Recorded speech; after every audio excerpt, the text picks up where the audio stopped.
ഈ ശബരിമലയിൽ തന്നെ മറ്റൊരു പ്രശ്നം എന്ന് പറയുന്നത് പഴക്കം ചെന്ന ഉണ്ണിയപ്പം വിതരണം ചെയ്യുന്ന ഒരു ആക്ഷേപം അത് ഗൗരവതരമാണെന്ന് ഹൈക്കോടതി നിരീക്ഷിച്ചിട്ടുണ്ട്.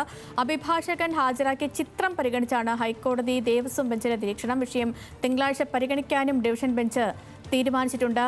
ലീഗൽ ഡെസ്കിൽ നിന്ന് ഷപ്ന സിയത് ചേർന്നു. ഷപ്ന, വിഷയത്തെ വളരെ ഗൗരവത്തോടെ തന്നെ ഹൈക്കോടതിയും പരിഗണനയ്ക്കെടുത്തു അല്ലേ? സേതുലക്ഷ്മി, തീർച്ചയായും ശബരിമലയിൽ പൂപ്പൽ പിടിച്ച ഉണ്ണിയപ്പം വിതരണം ചെയ്ത സംഭവത്തിൽ ഹൈക്കോടതിയുടെ ഇടപെടൽ ഉണ്ടായിരിക്കുകയാണ്. തിങ്കളാഴ്ച ഈ വിഷയം പരിഗണിക്കും എന്നും കോടതി വ്യക്തമാക്കിയിട്ടുണ്ട്. ദേവസ്വം ബെഞ്ചാണ് ഇതിൽ ഇടപെടൽ നടത്തിയത്. അഭിഭാഷകൻ ഹാജരാക്കിയ ചിത്രം പരിഗണിച്ചായിരുന്നു കോടതിയുടെ നിരീക്ഷണം. മഴയും ഈർപ്പവും കാരണമാകാം ഉണ്ണിയപ്പത്തിൽ പൂപ്പൽ പിടിച്ചതെന്നാണ് ദേവസ്വം ബോർഡിന്റെ വിശദീകരണം. പൂപ്പലുള്ള ഉണ്ണിയപ്പം വിതരണം ചെയ്യില്ലെന്ന് ഉറപ്പാക്കിയെന്നും തിരുവിതാംകൂർ ദേവസ്വം ബോർഡ് ഇന്ന് കോടതിയെ അറിയിച്ചിരുന്നു. വിഷയത്തിൽ രേഖാമൂലം മറുപടി നൽകണമെന്ന് ദേവസ്വം ബോർഡിനോട് കോടതി നിർദ്ദേശിച്ചു. ഈ വിഷയത്തിൽ അമിക്കസ് ക്യൂറിയും കോടതിയെ വിവരങ്ങൾ ധരിപ്പിച്ചിരുന്നു. ശരി ഷപ്ന.